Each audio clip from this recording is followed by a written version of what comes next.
Salient ने धीरे से ओरियन का सिर सहलाया। लगता है वो शारीरिक और मानसिक दोनों रूप से बुरी तरह घायल है। उसे तुम्हारे सामने खुलने के लिए थोड़ा समय दो। इसमें थोड़ा समय लग सकता है। नौकरानियों ने उन्हें भोजन परोसना शुरू कर दिया। चिंता मत करो, दादी माँ। मुझे कोई जल्दी नहीं है। मेरे सामने लंबी जिंदगी है, उसने आखिरी शब्द अर्थपूर्ण ढंग से कहे। एल्ड्रिक ने अचानक बात बदल दी। बेटे, तुम अकादमी में कब दाखिला ले रहे हो? अभी तो प्रवेश परीक्षाएं चल रही हैं। ओरियन की आंखें चमक उठीं। यही तो वह इंतजार कर रहा था। सचमुच? मैं कब अंदर आ सकता हूं? वाह वाह, जरा धीरे करो बेटा, वह ओरियन की उत्सुकता देखकर हंसा। तुम जब चाहो वहां जा सकते हो। हालांकि तुम्हें परीक्षा देनी होगी। डीन देखना चाहता है कि तुम में वाकई कितनी प्रतिभा है। तो बस जी-जान से जुट जाओ। ओरियन तुरंत शांत हो गया। परीक्षा क्या होगी? थंडर पीक साम्राज्य का इतिहास? या मेरी योग्यता? सेलिन ने बातचीत शुरू की। ठीक है, वहां जाने पर तुम्हें पता चल जाएगा, लेकिन वहां राज्य के इतिहास जैसा कुछ लिखा हुआ नहीं होगा। उसका क्या फायदा? तुम्हें इतनी बेकार बातें तब तक नहीं सिखाई जाएंगी जब तक तुम खुद इसके लिए न कहो। हम्मा, यह तो रईसों के लिए उपयोगी होगा, है ना? ओरियन ने उत्सुकता से पूछा। एल्ड्रिक हंसा। हाँ, यह पूरे राज्य की सबसे अच्छी जागृति अकादमी है। बेशक, वे राजनीति के बजाय जागृति के पहलू पर ज्यादा ध्यान देंगे। हम्मा, तो मैं कल परीक्षा देने जाऊंगा। मैं मन के बारे में सीखने के लिए और इंतजार नहीं कर सकता, उसने चेहरे पर उत्साहित मुस्कान के साथ कहा। रात्रि भोज का माहौल काफी शांत रहा, जहां ओरायन, एल्ड्रिक और सेलेन ने अकादमी, प्रशिक्षण कार्यक्रम और यहां तक कि हाल की महान गतिविधियों के बारे में कुछ हास्यपूर्ण गपशप के बारे में अनौपचारिक बातचीत की। फियोरा और रीना चुपचाप उनकी जरूरतों का ध्यान रखती थीं, कभी-कभी हल्की मुस्कान या मनोरंजक बातों पर हंसी मजाक करती थीं। आखिरकार खाना खत्म हुआ और ओरियन थोड़ा खींचते हुए खड़ी हुई। दादी, दादाजी, इस शानदार डिनर के लिए शुक्रिया। सेलिन ने हल्के से मुस्कुराते हुए उसके कंधे पर प्यार से थपथपाया। तुम्हारा हमेशा स्वागत है, प्रिय। रात आराम से गुजारना, कल का दिन बहुत रोमांचक होगा। ज्यादा देर तक मत जागना, एल्ड्रिक ने मजाकिया लहजे में कहा। प्रवेश परीक्षा के लिए तुम्हें अपनी ताकत की जरूरत होगी।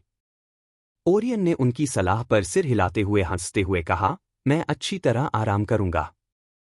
डाइनिंग हॉल से निकलकर ओरियन धीरे धीरे अपने कमरे की ओर चल पड़ा। फियोरा और रीना चुपचाप उसके पीछे पीछे चल रही थी। अंदर आते ही वह उनकी तरफ एक गर्मजोशी भरी मुस्कान के साथ मुड़ा। तुम दोनों ने भी आज खूब मेहनत की है। जल्दी आराम भी कर लो। जी हाँ, गुरुजी, दोनों लड़कियों ने धीरे से उत्तर दिया और फिर धीरे से झुककर चुपचाप कमरे से बाहर निकल गईं। ओरियन ने दरवाजा बंद किया और अपने बिस्तर के पास रखी आरामदायक कुर्सी की ओर चल पड़ा। बैठते हुए उसने धीरे से सांस छोड़ी और आलीशान गद्दियों पर आराम से लेट गया। ठीक है, देखते हैं आज मुझे क्या मिलता है, ओरियन ने धीरे से कहा। उसके विचार अंदर की ओर थे। 10 संकेत कि आपका नया रिश्ता बहुत तेजी से आगे बढ़ रहा है। हर ब्यूटी पब फ्यूचर द्वारा विज्ञापन। गुरुजी, आपको एक नया पदवी प्राप्त हुई। लूमी की उत्साहित आवाज उसके दिमाग में स्पष्ट रूप से गूंज रही थी। हम्मा? हाँ, मैं तो लगभग भूल ही गया था। ओरियन ने जल्दी से अपने सिस्टम स्क्रीन पर नजर डाली। छिपी हुई उपलब्धि का शीर्षक खुला, ट्विस्टिंग फेट्स का वाहक। प्रभाव, भविष्य में भाग्य संबंधी मुठभेड़ों और अवसरों में मामूली वृद्धि। ओरियन ने उत्सुकता से भौहें चढ़ाई। भाग्य को उलट देना, है ना? आज की घटनाओं को देखते हुए तो यही सही लगता है। गुरुजी, आपका भाग्य वाकई खास है। यह उपाधि आपको और भी दिलचस्प घटनाओं और अवसरों का सामना करने में मदद करेगी। उम्मीद है कि ये मौके फायदेमंद होंगे, ओरियन ने धीरे से हंसते हुए कहा। अब मुझे देखना है कि मेरे पास कितने सिस्टम पॉइंट हैं। उन्होंने अपना ध्यान केंद्रित किया और अपने कुल सिस्टम पॉइंट्स को बढ़ाया। कुल सिस्टम अंक SP 257। बिल्कुल भी बुरा नहीं है, उसने सोचते हुए कहा। गुरुजी, आप इन बिंदुओं का उपयोग कैसे करने की योजना बना रहे हैं? लूमी ने उत्सुकता से पूछा। ओरियन ने एक पल सोचा। तुम्हें क्या लगता है, सबसे अच्छा विकल्प क्या होगा, लूमी? क्या मुझे ये पॉइंट्स अपनी इन्वेंट्री बढ़ाने के लिए बचाकर रखने चाहिए या शायद द फॉरगॉटन आर्काइव की खोज करनी चाहिए? हम्मा। लूमी ने कुछ देर रुककर विचारमग्न होकर गुनगुनाया। खैर, दोनों के अपने अपने फायदे और नुकसान हैं। अपनी इन्वेंट्री बढ़ाना भविष्य में काम आ सकता है, हालांकि अभी आपके पास एक स्टोरेज रिंग पहले से ही है। जहां तक द फॉरगॉटन आर्काइव की बात है, तो अभी तक आपके पास इससे जुड़े कोई अवशेष या वस्तुएं नहीं हैं। अपने पॉइंट्स बचाकर रखना मुश्किल समय में काम आ सकता है। अंत में, चुनाव आपका है, गुरु। ओरियन अपनी कुर्सी पर पीछे झुक गया और हल्के से अपनी उंगली थपथपाने लगा। कुछ देर सोचने के बाद उसने हल्के से अपना सिर हिलाया। अंकों को बिना इस्तेमाल किए छोड़ना बेकार होगा। गचा ने मुझे पहले भी आश्चर्यजनक लाभ पहुंचाए हैं। क्या आप वही कह रहे हैं जो मैं सोच रहा हूं कि आप कह रहे हैं, गुरुजी? लूमी का उत्साह बढ़ गया। ओरियन धीरे से हंसा। बिल्कुल। चलो 25 ड्रॉ पर 250 पॉइंट लगाते हैं। कौन जाने, शायद हमें एक और जैकपॉट मिल जाए। वाह! यही तो भावना है, गुरु। चलो जुआ खेलते हैं और कुछ खजाने जीतते हैं। ओ। ओरियन उसकी बातों पर हंसा, तुम तो बस मुझे कंगाल देखना चाहती हो। खैर, जुआ शुरू करो। डिंग। 25 ड्रॉ शुरू हो रहे हैं। ओरियन उत्सुकता से आगे झुक गया, उसकी आंखें उत्साह से भरी हुई थीं। आओ, गचा भगवान, इस बार मुझे मत छोड़ो। मुझे मूड सेट करने दीजिए, गुरुजी। तुरंत ही उसके मन में एक हर्षित और रोमांचकारी ऑर्केस्ट्रा की धुन धीमी गति से बजने लगी, जो धीरे धीरे नाटकीय लय में परिवर्तित हो रही थी, जो उसके आसन ड्रॉ के उत्साह को बढ़ाने के लिए पूरी तरह से उपयुक्त थी। ठीक है, अब कुछ नहीं, ओरियन ने अपनी धड़कनें थोड़ी तेज महसूस करते हुए कहा। शुरू करो। डिंग। लगातार 25 ड्रॉ शुरू। शुभकामनाएं, मास्टर। उसके सामने एक चमकती हुई स्क्रीन प्रकट हुई, जो चमकीले रंगों से झिलमिला रही थी, क्योंकि वस्तुएं एक एक करके प्रकट होने लगीं। ड्रा एक सामान्य ग्रेड टियर 4 फ्लेमगार्ड शील्ड। अग्निरोधी एक मजबूत ढाल। अग्नितत्व क्षति को 20% तक कम करता है। अच्छी शुरुआत, ओरियन ने सहमति में सिर हिलाया।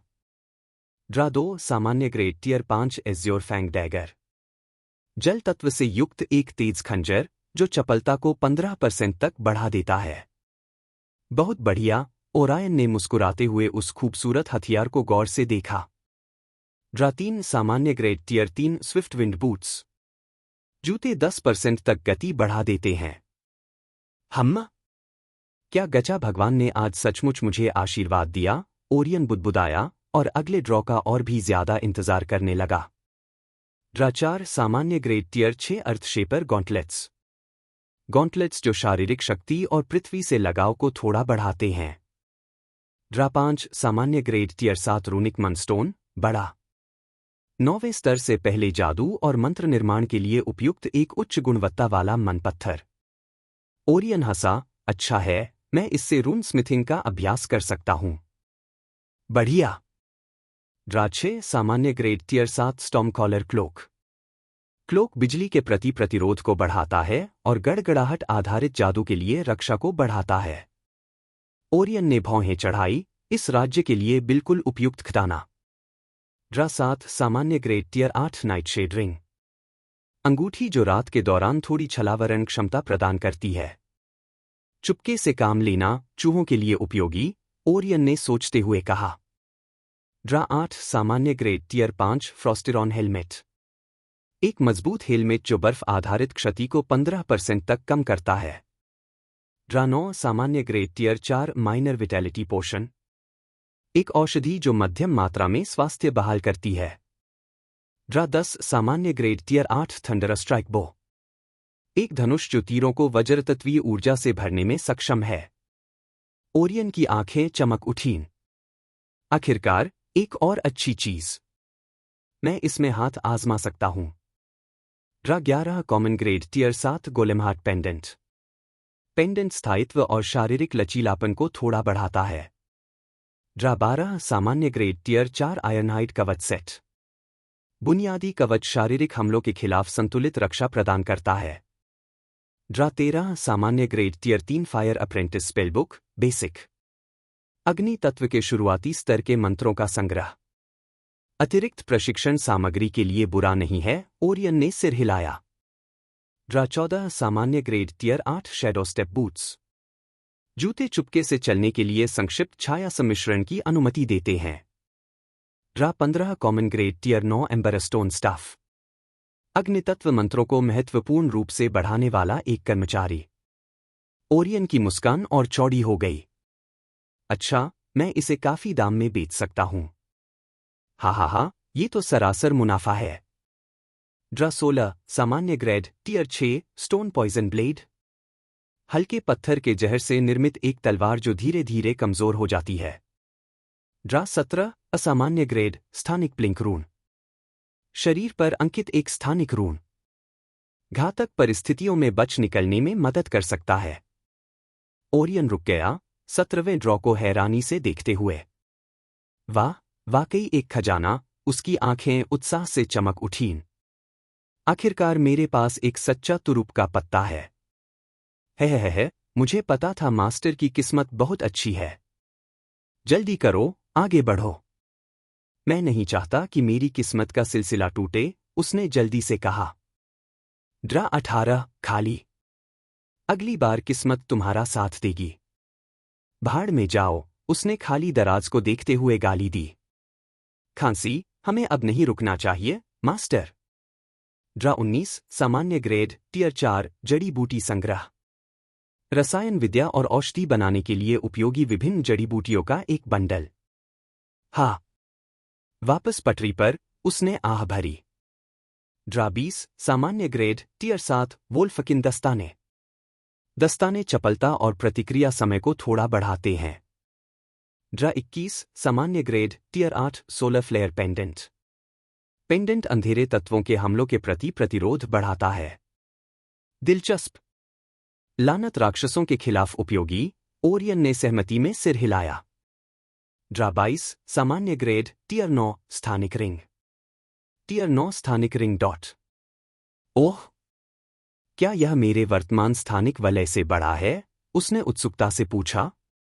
जी हाँ, गुरुजी। आपका वर्तमान स्थानिक वलय टियर 5 ग्रेड का है। अच्छा, तो यह एक सुधार है, उन्होंने संतोष से सिर हिलाया। ड्रा 23 सामान्य ग्रेड टियर 9 थंडरवुड आर्मर। एक मजबूत कवच जो महत्वपूर्ण शारीरिक और वज्र सुरक्षा प्रदान करता है। ओरियन की मुस्कान और चौड़ी हो गई। इस राज्य के लिए बिल्कुल सही। मैं 9वीं श्रेणी और उससे नीचे वालों के खिलाफ अपनी सुरक्षा की गारंटी दे सकता हूं। ड्रा 24 असामान्य ग्रेड 3 लाइव्स मॉर्निंग ड्यू। एक चमत्कारी अमृत जो किसी भी घाव को पूरी तरह से ठीक करने और सभी श्रापों को दूर करने में सक्षम है। ओरियन की आंखें चौड़ी हो गईं। क्या बकवास है? सच में? क्या तुमने मेरे इस जीत की संभावना के साथ खिलवाड़ किया है, लिल्लूमी? नहीं गुरुजी, मैं ऐसा नहीं कर सकता। यह आपकी किस्मत है कि आपको यह मिल गया। ओह! ओरियन हंसा। हा, लगता है गचा भगवान ने आज मुझे सचमुच आशीर्वाद दिया है। जारी रखो, जारी रखो। यह आखिरी ड्रॉ है, उसने उत्साह से कहा। अभी आ रहा है। अंतिम ड्रॉ के लिए स्क्रीन जोर से चमक रही थी। गचा बीजीएम नाटकीय रूप से चरम पर था। Draw 25 legendary rank item convergence sigil. 12 खांचों वाला एक रहस्यमय और प्राचीन चिन्ह जिसकी वास्तविक शक्ति और प्रभाव अज्ञात हैं। ओरियन उत्साह से स्क्रीन को घूर रहा था, उसकी भावनाओं पर उसका नियंत्रण डगमगा रहा था क्योंकि उसकी क्रूर प्रवृत्ति आगे बढ़ रही थी। उसका लालच और उत्साह एक नए स्तर पर पहुंच गया था, उसका आभामंडल और भी भयंकर होता जा रहा था। पौराणिक। शांत हो जाइए, गुरुजी। लूमी की मधुर आवाज उसकी चेतना के सागर में हल्की हवा की तरह गूंज रही थी। ओरियन ने कुछ गहरी सांसें लीं और अपनी क्रूर प्रवृत्ति को फिर से दबा दिया। हाँ, माफ करना, मैं अपना आपा खो बैठा। लेकिन लानत है, एक लीजेंडरी ड्रॉ। उसकी आंखें उत्साह से भर आईं। आखिर मैंने यह चित्र कैसे बनाया? क्या तुम्हें इसके उपयोग पता हैं? ओरियन ने सिर हिलाया और ध्यान से उसे वापस इन्वेंट्री में रख दिया। हाँ, वो तो कुछ और ही था, तो ऐसे ऊंचे खजानों का एहसास ही कुछ ऐसा होता है। उसने एक गहरी सांस ली और बिस्तर पर गिर पड़ा। वह लेटे-लेटे कुछ देर तक सूची को देखता रहा। क्षतिग्रस्त विश्व वृक्ष बीज। मैं इस दुनिया में क्षतिग्रस्त बीज से एक विश्व वृक्ष कैसे उगा सकता हूं? उसने अपना सिर हिलाया। स्क्रीन पर घूरते हुए उसने अजीब पत्थर को देखने का फैसला किया। उसने उसे इन्वेंट्री से बाहर निकाला और उसके बाद कोई प्राकृतिक घटना नहीं हुई।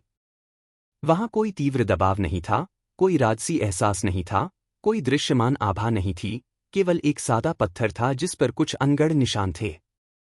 फिर भी उसकी आंखें अचानक चौड़ी हो गईं, क्योंकि उसने महसूस किया कि पत्थर उसके अंदर किसी चीज के साथ प्रतिध्वनित हो रहा है, हालांकि यह इतना सूक्ष्म था कि वह इसे पहचान नहीं सका। लूमी, क्या तुम्हें ऐसा महसूस हुआ? उसने जल्दी से पूछा। क्या महसूस हुआ, गुरुजी? उसने उत्सुकता से पूछा। क्या तुम्हें अभी पत्थर की प्रतिध्वनि महसूस नहीं हुई? उसने जल्दी से पूछा, क्योंकि उसके दिल की धड़कन तेज हो गई थी। नहीं, ऐसा कुछ नहीं है, गुरुजी। लूमी ने असमंजस में उत्तर दिया।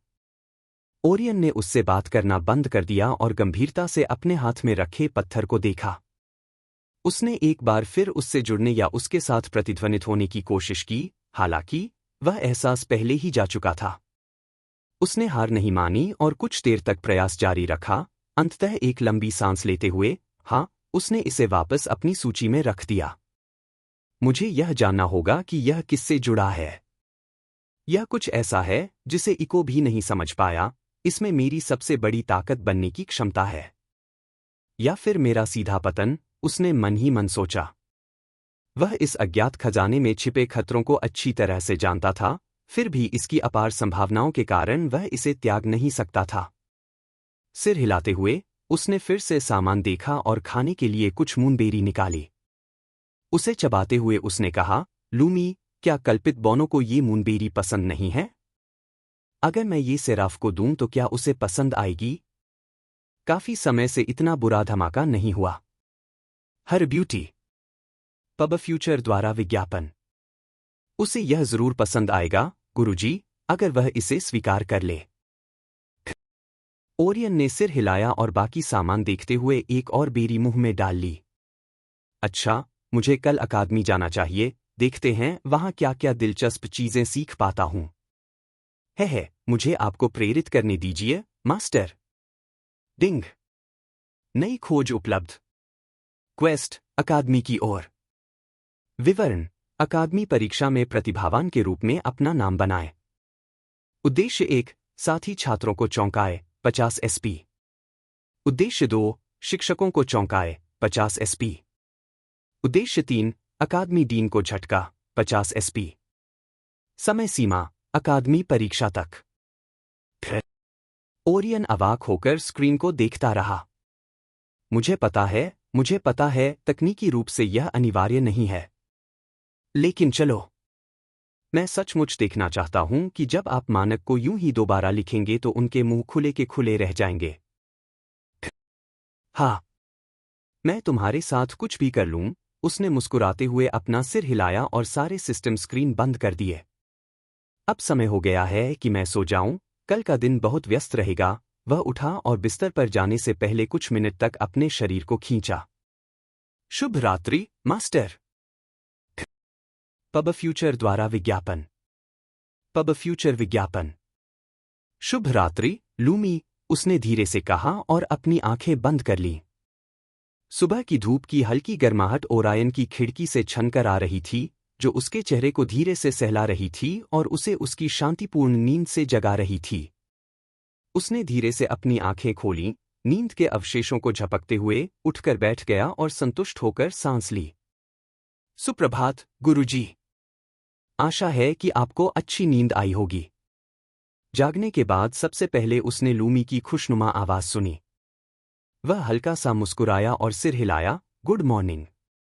उन ड्रॉ के बाद मुझे अच्छी नींद आई। Dastak Dastak. Good morning, master. Reena की खुशनुमा आवाज दरवाजे के बाहर से धीरे से गूंजी। क्या हम अंदर आ सकते हैं? अंदर आ जाओ, ओरियन ने आखिरी नींद को झटकते हुए धीरे से पुकारा। दरवाजा धीरे से खुला और रीना अंदर आई, उसके पीछे फियोरा भी थी। दोनों उसे देखकर गर्मजोशी से मुस्कुरा रही थी। आपका स्नानघर तैयार है, मास्टर, फियोरा ने धीरे से कहा। आप दोनों का शुक्रिया। ओरियन उठ खड़ा हुआ और उनके पीछे पीछे स्नान कक्ष की ओर चल पड़ा। जब वे उसे स्नान के लिए तैयार कर रहे थे, तो उसने सहजता से पूछा, आज सुबह सेराफ कैसी है? क्या वह जाग गई? रीना एक पल रुकी और फिर धीरे से बोली, हाँ, गुरुजी। वह बहुत जल्दी उठ गई थी। हमने उसे कुछ खाने को देने की कोशिश की, लेकिन उसने उसे छुआ तक नहीं। आखिरकार हमने उसके बिस्तर के पास कुछ फल रख दिए, इस उम्मीद में कि वह कम से कम कुछ तो खाएगी। ओरियन ने चिंता से थोड़ा भौहें चढ़ाई। मैं समझ गया। उसे एडजस्ट होने में थोड़ा समय लग सकता है। मैं नहाने के बाद उससे मिलने जाऊंगा। रीना और फियोरा ने उसे धीरे से नहलाने से पहले सिर हिलाया। ताज़ा होकर और कपड़े पहनकर ओरियन सेराफ के कमरे की ओर बढ़ा। कुछ देर रुककर उसने धीरे से दरवाजा खटखटाया और कहा, सेराफ, मैं हूं। मौत से पहले मिलने वाले संकेत शरीर में होते हैं, ये 7 बदलाव। क्या आपको ये 8 बाल कलाकार याद हैं? देखिए अब वे कहाँ हैं। केट मिडल्टन ने चौथी बार गर्भधारण की पुष्टि की। ठीक है, मैं अंदर आ रहा हूं। कोई जवाब न मिलने पर उसने धीरे से दरवाजा खोला और अंदर घुस गया।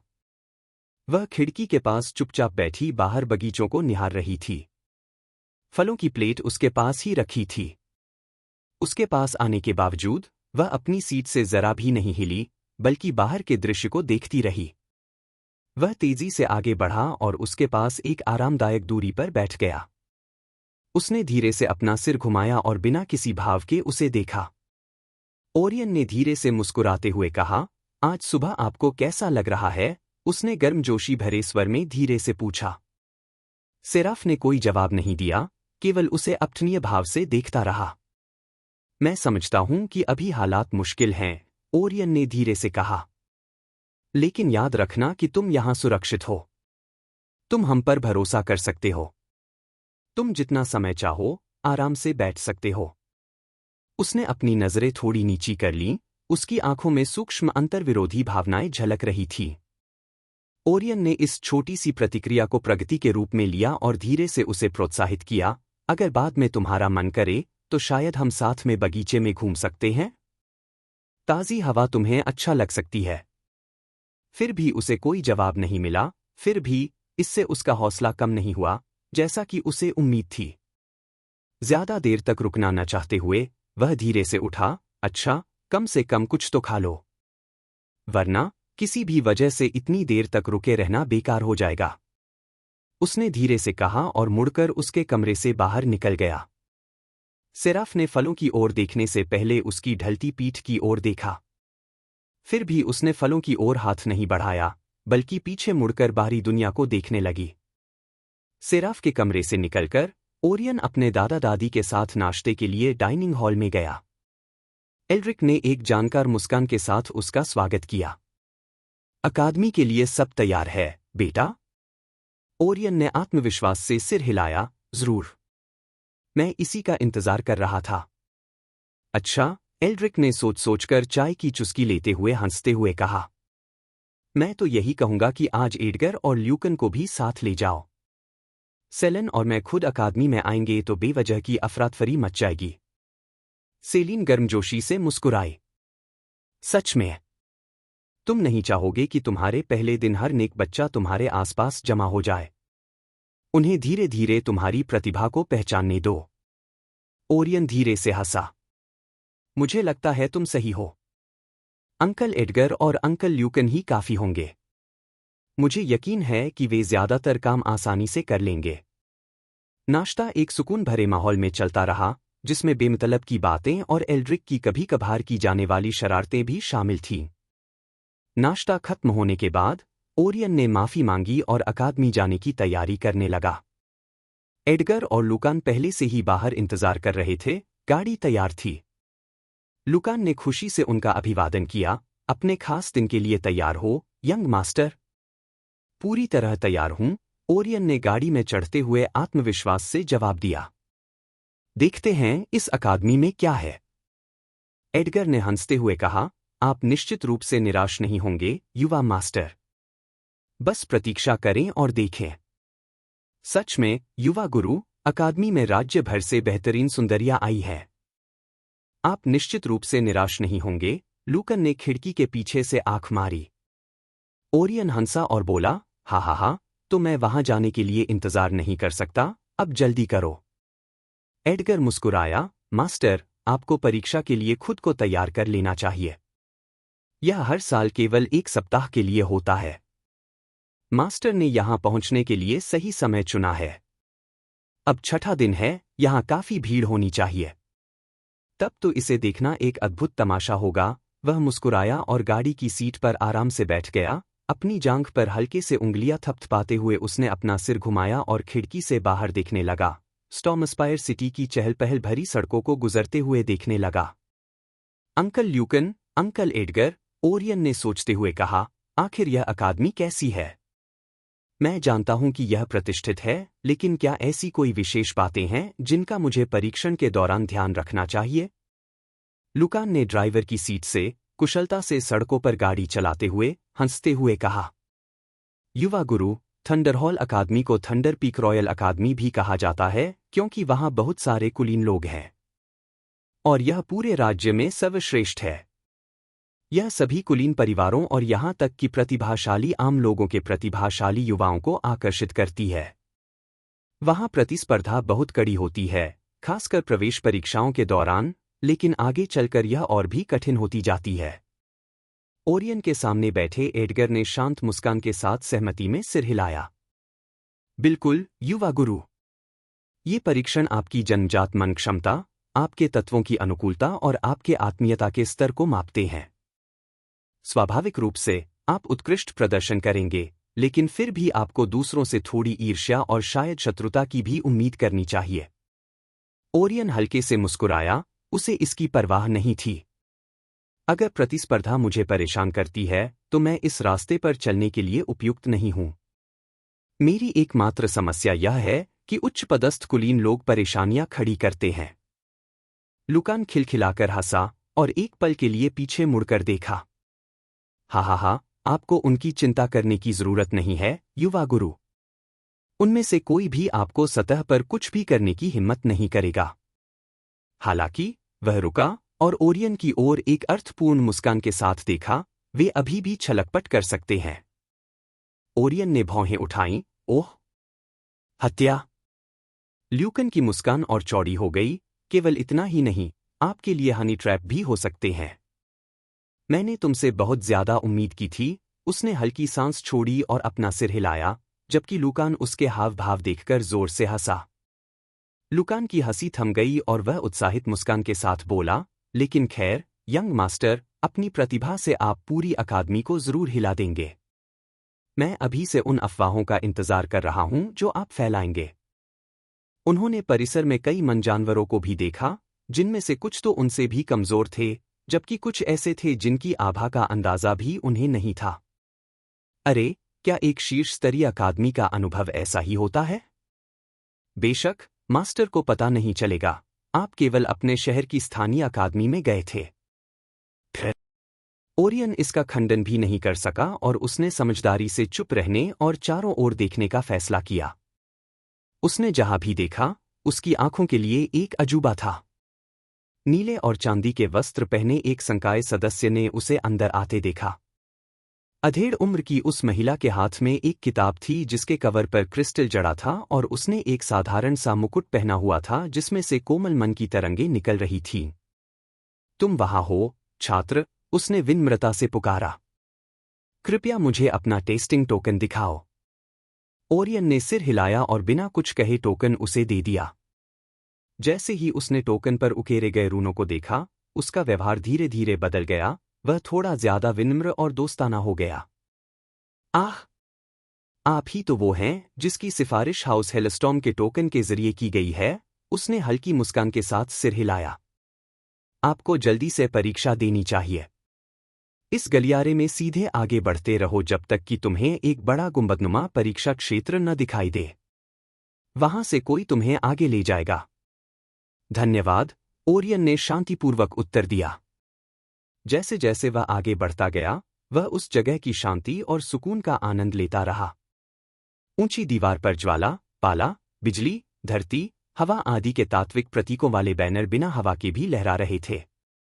आखिरकार गलियारा खत्म होते ही वह एक खुले मैदान में पहुंच गया, जहां स्टेडियम की सीटों से घिरा एक विशाल गोलाकार चौक था।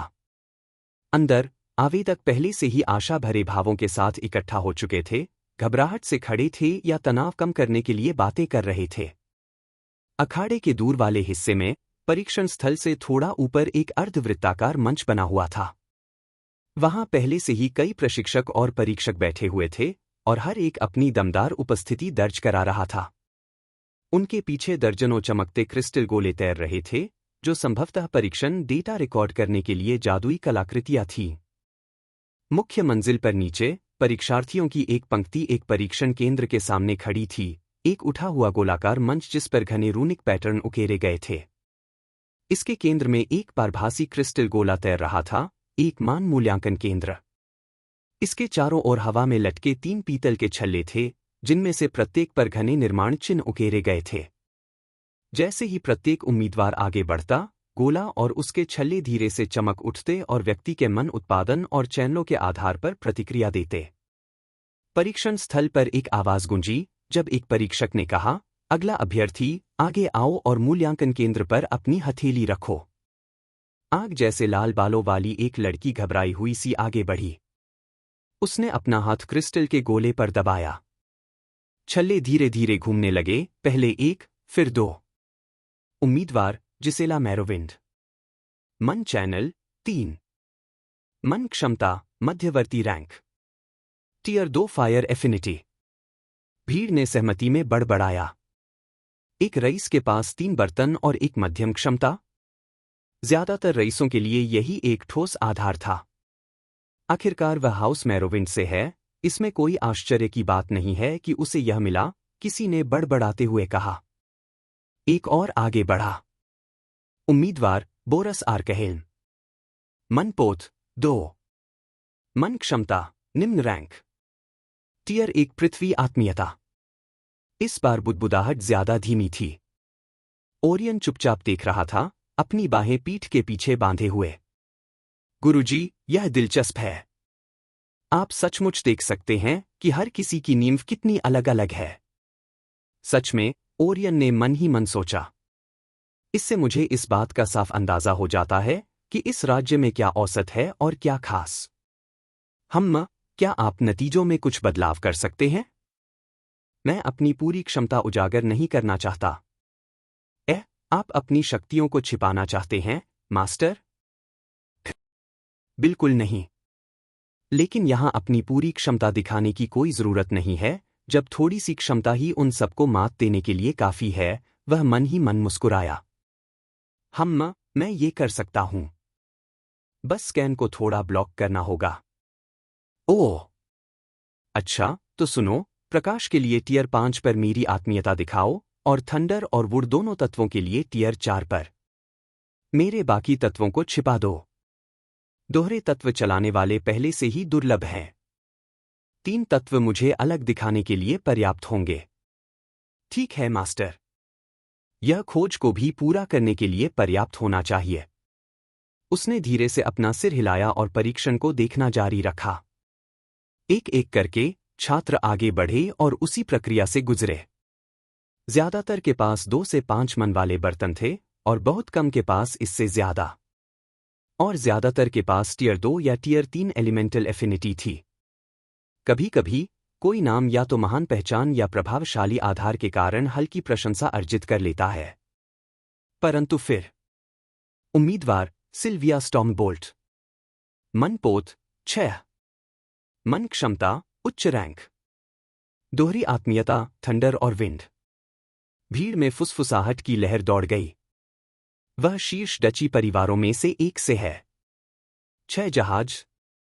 यह तो कौतुक स्तर के करीब है। यहां तक कि प्रशिक्षक भी इस स्कोर को देखकर थोड़ा सीधे होकर बैठ गए।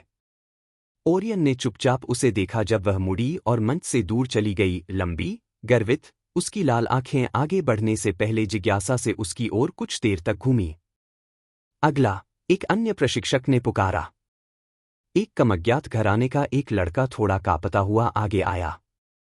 उम्मीदवार एल्रिन डार्नेल। मन के बर्तन 2।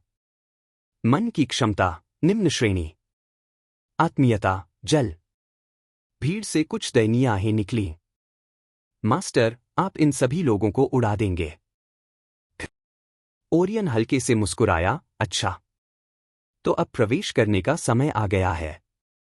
जैसे ही वह करीब जाने वाला था, ऊपर बैठे सहायकों में से एक वरिष्ठ परीक्षक के पास आया और उसके कान में कुछ फुसफुसाया। उस आदमी ने पहले भौहें उठाईं और फिर सिर हिलाया। वह खड़ा हुआ। रॉयल सिटाडेल स्टॉर्मरेंट द्वारा अनुशंसित उम्मीदवार आर्या स्टॉर्मरेंट, कृपया आगे आए और अगला परीक्षण करें। परीक्षक के ये शब्द सुनकर ओरियन की आंखें चौड़ी हो गईं। अरे, वह तो राजसी थी। स्टॉर्मरेंट, क्या छोटी राजकुमारी हमारे साथ अकादमी में शामिल होने जा रही है? भीड़ उत्साहित हो गई और सबकी नजरें प्रवेश द्वार की ओर टिक गईं। वह राज्य का रत्न है, एक अन्य युवक ने मुग्ध होकर कहा। उसके दोस्त ने उसे धीरे से धक्का दिया। अपनी निगाहों पर काबू रखो, कहीं ऐसा न हो कि तुम्हारा सिर धड़ से अलग कर दिया जाए। उसके पास देखो, वह रॉयल गार्ड कैप्टन की बेटी है, एमिलिया एशबोर्न। उसने एक लंबी, दुबली-पतली लड़की की ओर इशारा किया, जिसके नीले बाल चोटी में बंधे थे। उसने एक हाथ में भाला पकड़ा हुआ था और आर्या से एक कदम पीछे चल रही थी। उसकी चाल कुएं की तरह शांत थी। आर्या अपनी परीक्षा देने के लिए सीधे परीक्षण स्थल पर चली गई, जबकि एमिलिया बिना रुके उसके पीछे पीछे चली गई। मुझे बुलाने के लिए धन्यवाद, आर्या ने परीक्षक की ओर अभिजात्य शैली में झुकते हुए कहा। परीक्षक ने विनम्रता से अपना सिर हिलाया। राजकुमारी, यह खुशी पूरी तरह से मेरी है। कृपया आगे बढ़े, उसने सम्मानपूर्वक गोले की ओर इशारा करते हुए कहा। आर्या ने अपना सिर हिलाया और एकत्रित भीड़ को अनदेखा करते हुए गोले की ओर बढ़ गई।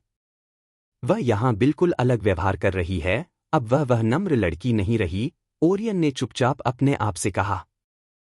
मास्टर, वह आपका ध्यान अपनी ओर खींच रही है। वह मन ही मन हंसा।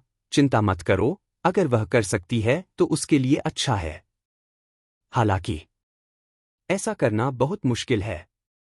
भीड़ में कानाफूसी होने लगी और चर्चा होने लगी कि उसकी प्रतिभा कितनी ऊंची होगी।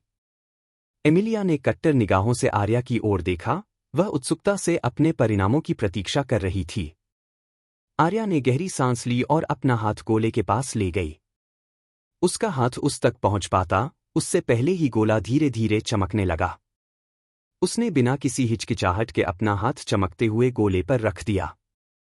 यह गोला दोहरे रंगों से चमक रहा था, जिसमें चटक बैंगनी और पवित्र सफेद रंग का मिश्रण था, जिससे भीड़ को अपनी नींव पर अचानक दबाव महसूस हो रहा था। गोले के चारों ओर के छल्ले ऐसे चमकने लगे मानो फट रहे हों। 1, 2, 3। भीड़ ने अपनी सांस रोक ली, एक ऐसी प्रतिभा के जन्म को देखकर जो एक पूरे राज्य का नेतृत्व करने के योग्य थी। 4, 5, 6। ओरियन की नज़र भी उसके द्वारा खोले गए मन चैनलों की बढ़ती संख्या को देखकर गंभीर हो गई। वाह, वह तो सचमुच राजसी है, उसने मन ही मन सोचा। सबकी सांसें थम सी गईं जब उन्होंने देखा कि प्रकाश छठे वलय से अगले वलय तक फैल गया। धमाका! दोहरे रंगों के प्रसार ने अंततः रुकने से पहले 7वीं अंगूठी पर कब्जा कर लिया, जिससे यह स्पष्ट हो गया कि उसने अपनी जागृति के दौरान 7 मन चैनल खोले थे। छल्ले धीरे धीरे स्थिर हो गए और एक शुद्ध सफेद कमल के प्रतीक के साथ चमक उठे, जो उसके प्रकाश के प्रति लगाव को दर्शाता था। मूल्यांकनकर्ताओं में से एक, जो उसके परिणामों की प्रतीक्षा कर रहा था, ने उत्साहपूर्वक घोषणा की, लेडी आर्या ने 7 मन वेसल्स खोले हैं। क्षमता, पीक। आत्मीयता, टीयर फॉर लाइट और टीयर फॉर थंडर। पूरी भीड़ में जोश भरी चर्चा गूंज उठी। किसी ने भी उम्मीद नहीं की थी कि राजकुमारी की नींव और क्षमता इतनी जबरदस्त होगी। पूरे थंडर पीक साम्राज्य के इतिहास में भी बहुत कम लोग ही उसके बराबर खड़े हुए थे। हे भगवान, वो इतनी प्रतिभाशाली थी, ओरियन खुद चौंक गया। हम्मा, योजना बदल रही है, लिल लूमी, मैं दर्शकों पर इससे बुरा असर नहीं डाल सकता, है ना? डुअल एलिमेंट इस्तेमाल करने वाले अब आम होते जा रहे हैं। हाँ, आखिरकार आप समझ गए, गुरुजी। ओ, अब समय आ गया है कि आप अपनी पूरी क्षमता को उजागर करें और किसानों को बताएं कि यहां असली प्रतिभा कौन है। ओरियन के होंठ फड़क उठे। इतनी दूर जाने की जरूरत नहीं है, सुनो, तुम। उसने जल्दी से उसे बताया कि उसे क्या करना है। ओह, क्या आपको यकीन है, गुरुजी? आपने दादाजी एल्ड्रिक और दादी सेलेन से कहा था कि आप दूसरों के सामने सिर्फ अपने अग्नि और प्रकाश तत्व को ही प्रकट करेंगे। ओरियन के होंठ फड़क उठे। उन्होंने मुझे बताया था कि डुअल एफिनिटी वाले उपयोगकर्ता दुर्लभ हैं, लेकिन वे यहां हर जगह हैं। और चूंकि सिर्फ इस राज्य में ही डुअल एफिनिटी वाले उपयोगकर्ता हैं, तो आम धारणा के अनुसार साम्राज्यों में भी 3 एफिनिटी वाले उपयोगकर्ता होंगे। मुझे उनसे ऊपर रहना होगा। यह सच है। लोगों को यह यकीन दिलाना आसान है कि मैं एक जन्मजात प्रतिभाशाली व्यक्ति हूं, बजाय इसके कि उन्हें यह यकीन दिलाऊं कि मुझे यह लगाव बाद में हुआ। मैं नहीं चाहता कि हत्यारे मेरे पीछे पड़ जाए, सिर्फ यह जानने के लिए कि मुझे यह लगाव कैसे हुआ। उसने मन ही मन सांस छोड़ी। लेकिन क्या वे आपकी प्रतिभा के बावजूद आपके पीछे नहीं पड़ेंगे? ओरियन ने सिर हिलाया। तुम समझ नहीं रहे हो, वे सिर्फ मुझे मारने के लिए मेरे पीछे पड़े हैं, इसलिए मेरे जैसा प्रतिभाशाली व्यक्ति शक्तिशाली नहीं बन पाएगा। हालांकि मुझे इस राज्य और अन्य गुटों का समर्थन तो मिलेगा ही, जिनके साथ मैं बाद में संबंध बनाऊंगा। लेकिन अगर बात आत्मीयता हासिल करने की है, तो कोई मेरी मदद नहीं करना चाहेगा, सब मेरे आत्मीयता हासिल करने के राज के पीछे पड़ जाएंगे। लगता है आपने इस बारे में सोच विचार कर लिया है, गुरुजी। लेकिन क्या आप और भी समानताएं जानने की योजना नहीं बना रहे हैं? क्या दूसरों को भी इनके बारे में पता नहीं चलेगा? उसने सिर हिलाया। हाँ, लेकिन तब तक मैं अपनी रक्षा करने लायक ताकतवर हो जाऊंगा। मैंने पवित्र चर्च, अग्नि तत्व से जुड़ने के लिए प्रकाश तत्व चुना है, ताकि मैं रून स्मिथिंग या दूसरे रास्ते सीख सकूं। हवा का इस्तेमाल ज्यादातर दूसरे कामों के लिए किया जा सकता है, जैसे भागना या खजाना चुराना। जैसा कि हमने चर्चा की, लकड़ी बचाव के लिए अच्छी है, और यह जड़ी बूटियों के साथ भी मदद करेगी। ठीक है, गुरुजी, आप जीत गए। मैं आपके निर्देशानुसार ही करूंगा। मंच पर आर्या ने धीरे से अपना हाथ परीक्षण गोले से हटाया और एक कदम पीछे हट गई। एमिलिया की ओर मुड़कर उसने धीरे से कहा, एमिलिया, अब तुम्हारी बारी है। परीक्षक थोड़ा हिचकिचाया और एक कदम आगे बढ़ा। अरे, लेडी आर्या, एक टोकन में सिर्फ एक ही उम्मीदवार को अनुमति है। आर्या ने मुस्कुराते हुए परीक्षक की ओर देखा। वह परीक्षा लेगी। अगर आपको इससे कोई समस्या है, तो बेझिझक महामहिम राजा से बात करें। एमिलिया ने कोई औपचारिकता नहीं निभाई और परीक्षण क्षेत्र की ओर बढ़ गई। अकादमी में आने का उसका पूरा उद्देश्य आर्या का पीछा करना था। एक तुच्छ परीक्षक उसे कैसे रोक सकता है? परीक्षकों ने एक दूसरे को देखा और असहाय मुस्कान के साथ सिर हिलाया। हालांकि मन ही मन उन्हें गर्व भी महसूस हो रहा था। वे डीन की ओर से राजकुमारी की परीक्षा ले रहे थे। वे देखना चाहते थे कि वह राजगद्दी के लायक है या नहीं। और अब तक उसने खुद को काफी योग्य साबित कर दिया था। दूसरे सरदार भी चुपचाप उसके व्यवहार का आकलन कर रहे थे। हालांकि एमिलिया ने इसकी परवाह नहीं की और परीक्षण गोले की ओर अपना हाथ बढ़ाने से पहले एक गहरी सांस ली। धीरे से उसका हाथ रखते ही उस गोले ने उसके शरीर के अंदर एक कोमल मन की धारा प्रवाहित की और फिर वह चमकने लगा। आसपास की चहचहाहट शांत हो गई क्योंकि सबका ध्यान उसके परिणामों पर केंद्रित हो गया। आखिरकार आर्या की उपस्थिति के कारण वह भले ही फीकी पड़ गई हों, लेकिन वह स्वयं अपनी पीढ़ी की एक शीर्ष प्रतिभा थीं और ड्यूक हाउस के समान ही प्रभाव वाले परिवार से थीं। गोला एक बार फिर दो रंगों से चमक उठा। सब लोग अवाक होकर एक दूसरे को देखने लगे। अरे यार, क्या आजकल डुअल एलिमेंट्स इतने आम हो गए हैं? ओरियन ने मन ही मन गाली दी। उसे अच्छी तरह याद था कि एल्ड्रिक ने उसे डुअल एलिमेंट्स इस्तेमाल करने वालों के बारे में क्या बताया था। वे बेहद दुर्लभ थे और हर एक काबिले तारीफ था।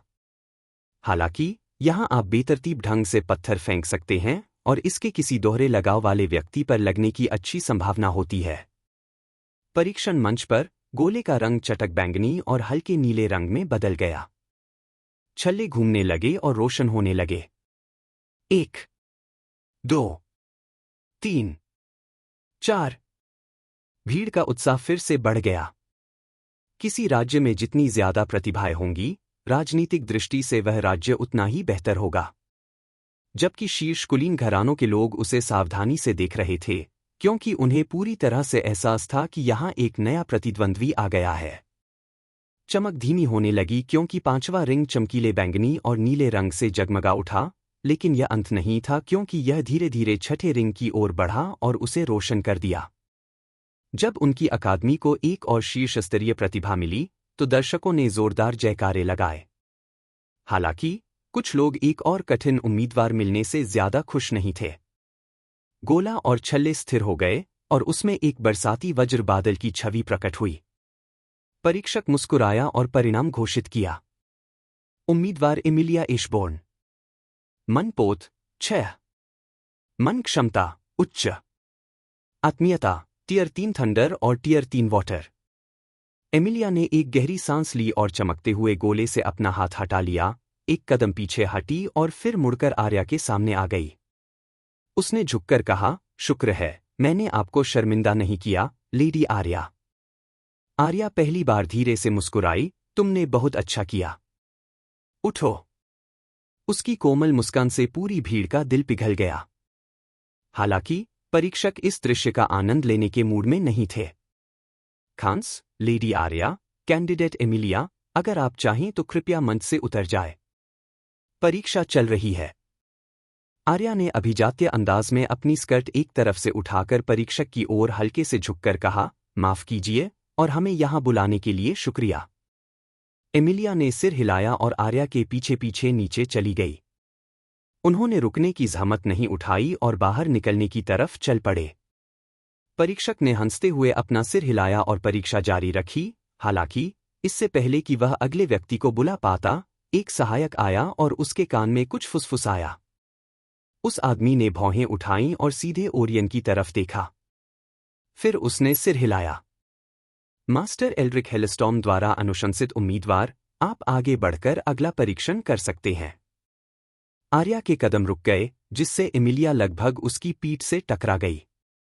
वह जल्दी से मुड़ी और उस तरफ देखने लगी जहां भीड़ देख रही थी। पूरी भीड़ चुपचाप उस ओर देखने लगी जहां ओरियन खड़ा था। उसे देखते ही भीड़ में हल्की सी बातचीत शुरू हो गई। क्या उसने अभी हेलस्टॉर्म कहा? आखिर वह आदमी कौन है? क्या हेलस्टॉर्म उस वृद्ध दंपति का घर नहीं है जो ड्यूक हाउस के समान स्तर पर रहते हैं? मैंने सुना है कि वे हाल ही में राजधानी लौटे हैं। तो क्या इसका कारण वही है? भाई ओरियन। दूसरी ओर आर्या ने उसकी ओर खुशी के भाव से देखा, लेकिन जैसे ही उसने देखा कि एमिलिया उसे अजीब नजरों से देख रही है, उसके चेहरे पर तुरंत ही भाव शांत हो गए। खांसी, वह दादाजी एल्ड्रिक का पोता है, जो मेरे पिता के अच्छे दोस्त हैं। मैं उसके परिणाम देखना चाहती हूं, उसने शांति से एमिलिया से कहा। एमिलिया ने अपना सिर हिलाया और उत्सुकता से ओरायन को देखने के लिए मुड़ी। दूसरी ओर उन्होंने भीड़ की परवाह न करते हुए शांतिपूर्वक मंच पर कदम रखा। मूल्यांकनकर्ता चुपचाप उसकी हरकतें देखते रहे। उसकी पृष्ठभूमि जानने के बाद उनकी आंखें अब सिर्फ अकादमिक रुचि से ज्यादा कुछ और भी देखने लगी थीं। आखिरकार एल्ड्रिक और सेलेन राज्य के सबसे रहस्यमयी कुलीनों में से थे। कोई नहीं जानता था कि वे कहां से आए थे और कौन थे। अचानक एक दिन राजा ने बिना कोई कारण बताए उन्हें दूसरे जिले में एक महल दे दिया। तब से सभी रईस उनके बारे में बेहद उत्सुक रहते हैं। उनमें से बहुतों ने उनके साथ संबंध बनाने की कोशिश भी की, लेकिन उन्होंने सभी उपहारों और मुलाकातों से इनकार कर दिया।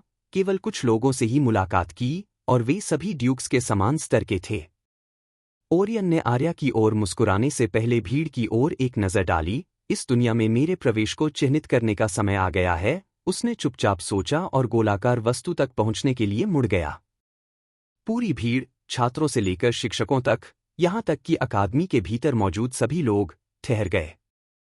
सभी का ध्यान यह देखने पर था कि एल्ड्रिक द्वारा सुझाए गए कार्यक्रम में वास्तव में क्या खास है। उसने एक गहरी सांस ली और अपना हाथ ऊपर उठाया। हालांकि इस एक इशारे से ही वह गोला चमक उठा। उसके होठों पर हल्की सी मुस्कान आ गई जब उसने अपना हाथ पास लाकर क्रिस्टल के गोले पर रख दिया। जिस क्षण उसकी त्वचा से संपर्क हुआ, धमाका! मूल्यांकन गोला एक चमकदार, बहुरंगी विस्फोट के साथ जीवंत हो उठा। 4 रंगों में स्थिर होने से पहले इसने कई बार रंग बदले, धधकता लाल, हरा भूरा, पवित्र सफेद और नीला। गोले के केंद्र पर 4 तत्वों की चमक देखकर सबकी सांसें थम सी गईं। किसी ने भी नहीं सोचा था कि उनके राज्य में कोई 4 तत्वों वाला व्यक्ति जन्म लेगा। हे भगवान! क्या ये 4 तात्विक रोशनियां हैं? नीचे बैठा एक छात्र अलौकिक प्रदर्शन देखकर अपना दिमाग खो बैठा। 4 तत्व! क्या हमारे राज्य के इतिहास में ऐसा कोई हुआ है? एक अन्य छात्र ने ध्यान भटकते हुए पूछा। 4 मौलिक रोशनियां छल्लों को रोशन करने से पहले ओर पर एकत्रित हुई। 1, 2, 3, 4, 5। एक ही सांस में इसने 5 छल्ले जला दिए, जिससे भीड़ और भी अधिक उत्साहित हो गई। आर्या ने खुद भी उसे हैरानी भरी नजरों से देखा। उसे भी उम्मीद नहीं थी कि उसकी प्रतिभा इतनी जबरदस्त होगी। हालांकि रोशनी फैलती रही और छठे वलय तक पहुंचती रही। एमिलिया की आंखें सिकुड़ गईं क्योंकि वह इतनी जल्दी उसके स्तर पर पहुंच गया था, और ऐसा लग रहा था कि यह अंत नहीं था। और जैसा उसने सोचा था, प्रकाश फैल गया और तेजी से 7वें वलय पर कब्जा कर लिया तथा राज्य की शाही राजकुमारी के समान स्तर पर पहुंच गया। लेकिन इससे पहले कि भीड़ जयकार कर पाती, प्रकाश तेजी से 8वें वलय की ओर फैल गया। रुको! ओरियन ने मन ही मन चिल्लाते हुए लूमी से अपना काम करने का आग्रह किया। जैसे ही डिस्क तेजी से घूमने लगी, प्रकाश अचानक रुक गया और उसमें से मन की चिंगारियां फूटने लगीं, जो बिजली की तरह चटकने और फुफकारने लगीं। आसपास के सभी प्रशिक्षक खड़े हो गए और चौड़ी आंखों से ओरियन को देखने लगे। यहां तक कि अकादमी के भीतर मौजूद संस्थाओं ने भी ओरायन की अद्भुत क्षमता को देखकर गहरी सांस ली। हालांकि इससे पहले कि कोई कुछ बोल पाता, केंद्रीय गोले से एक सुनहरी रोशनी निकली, जिसने पूरे परीक्षण मंच को चमकदार चमक में ढक लिया। छल्ले स्थिर हो गए, फिर धीरे धीरे घूमने लगे। अब प्रत्येक पर चमकदार ड्रैगन जैसे प्रतीक अंकित हो गए। मूल्यांकनकर्ताओं में से एक जड़वत खड़ा रहा, फिर लगभग हकलाते हुए बोला, सी उम्मीदवार। Orion hailstorm. मन वेसल्स 8। मन क्षमता सर्वोच्च स्तर। आत्मीयता स्तर 5 प्रकाश और अग्नि आत्मीयता और स्तर 4 लकड़ी और पवन आत्मीयता। कृपया मंच से उतर जाए। ओरियन शांति से मुड़ा और बिना कुछ बोले आसन से नीचे उतर गया। पूरा अखाड़ा एकदम शांत हो गया था। नायक जैसा व्यवहार, मुझे यह बहुत पसंद है, उसने मुस्कुराते हुए मन ही मन सोचा और वह आसन से उतरकर अपनी जगह पर वापस खड़ा हो गया। अखाड़ा एक पल के लिए अजीब तरह से खामोश रहा। कोई हिला तक नहीं, कोई बोला तक नहीं। तब बाढ़ के द्वार खुल गए। 8 मनपोत। क्या तुम मजाक कर रहे हो? 4 तात्विक समानताएं? यह कोई प्रतिभा नहीं है, यह तो एक राक्षस है। क्या तुमने सुनहरी चमक देखी? वह रोशनी क्या थी?